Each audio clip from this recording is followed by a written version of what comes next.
नमस्कार, मैं मंजू नेगी, अखिल भारतीय साहित्य परिषद उत्तराखंड के प्रदेश अध्यक्ष श्री सुनील पाठक सर द्वारा लिखित एक सांस्कृतिक आलेख अपनी आवाज में प्रस्तुत कर रही हूँ।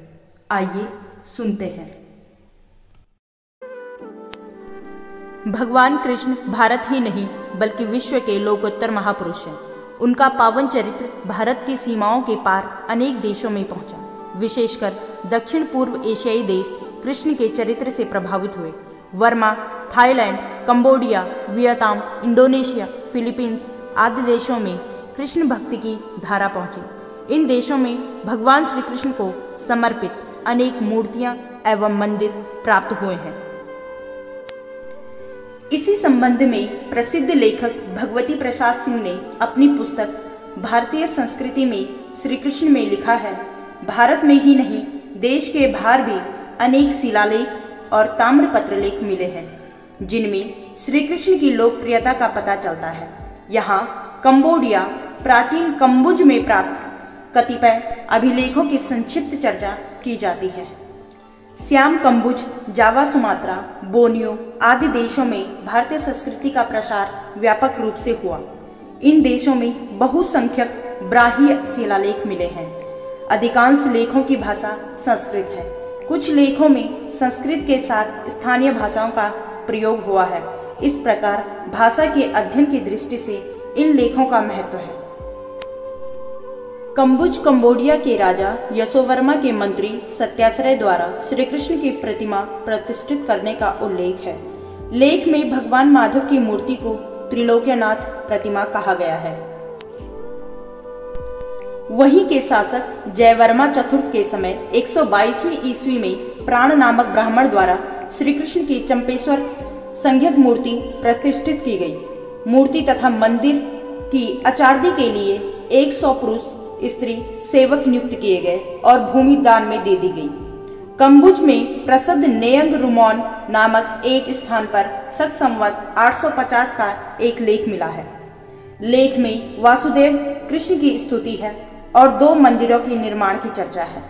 इन मंदिरों की दीवारों पर गोवर्धन पारी, कृष्ण त्रिविक्रम आदि के सुंदर चित्र विविध रंगों से बनाए गए थे। उनमें से अनेक चित्र आज भी सुरक्षित हैं। कंबुज में ताम्र तथा प्रह-इन-कोशी नामक स्थानों में 2 अत्यंत महत्वपूर्ण लेख हैं। इन स्थलों के क्षेत्र का प्राचीन नाम द्विजनेन्द्रपुर था। शिलालेख 10वीं शती ईस्वी के हैं।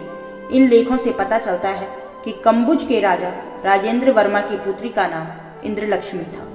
उनका पति ब्राह्मण दिवाकर भट्ट मूलतः भारत के मथुरा का निवासी था, जो कंबुज में बस गया। लेखों से पता चलता है कि इंद्रलक्ष्मी ने अपने पति के साथ अनेक धार्मिक कार्य निसंपन्न किए। इनमें मधुबन में त्रिदेवों के लिए मंदिर का निर्माण, चिकित्सालय निर्माण तथा भारती यानी कि मां सरस्वती प्रतिमा का प्रतिष्ठापन आदि कार्य सम्मिलित थे। उक्त त्रिमूर्ति की स्थापना भद्रेश्वर नामक मंदिर में की गई, जिसे राजा राजेंद्र वर्मा के पुत्र तथा दिवाकर भट्ट के साले जयवर्मा ने बनवाया था।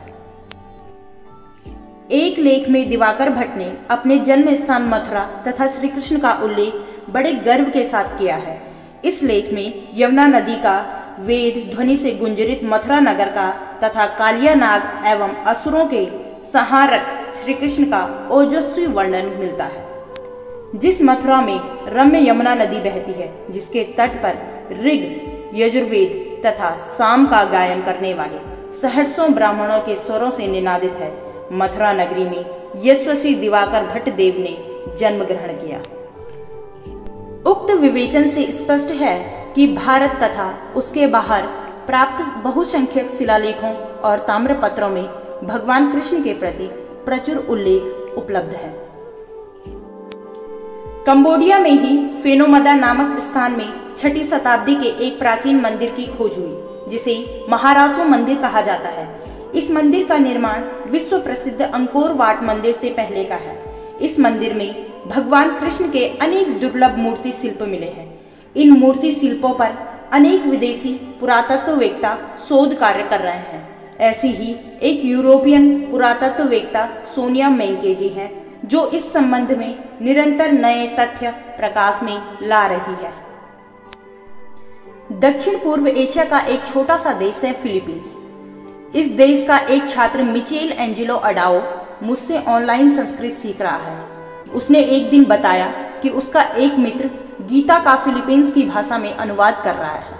मैंने इसी पुस्तक के मुख पृष्ठ हेतु चित्र तैयार किया है। उसने मुझे चित्र भेजा, वास्तव में बहुत सुंदर था और भगवान कृष्ण के प्रति उसकी अगाध निष्ठा का प्रमाण भी था। इंडोनेशिया के जावा प्रदेश में 8वीं शताब्दी का लोरो जांगरेज मंदिर है। इस मंदिर में कृष्ण लीला का अद्भुत चित्रण किया गया है। अफगानिस्तान में 2री शताब्दी ईसा पूर्व के यूनानी शासक अगाथोविलस की चांदी की मुद्राएं प्राप्त हुई हैं, जिसमें बलराम और कृष्ण का चित्रांकन किया गया है। इस प्रकार हम कह सकते हैं कि कृष्ण कथा का व्यापक प्रचार प्रसार विश्व के कई देशों में हुआ तथा कृष्ण के चरित्र ने इन देशों के जनमानस को गहराई से प्रभावित किया। तो ये था पाठक सर द्वारा लिखित एक सांस्कृतिक आलेख जो मैंने आपके सम्मुख प्रस्तुत किया। उम्मीद है कि आपको पसंद आया हो। धन्यवाद।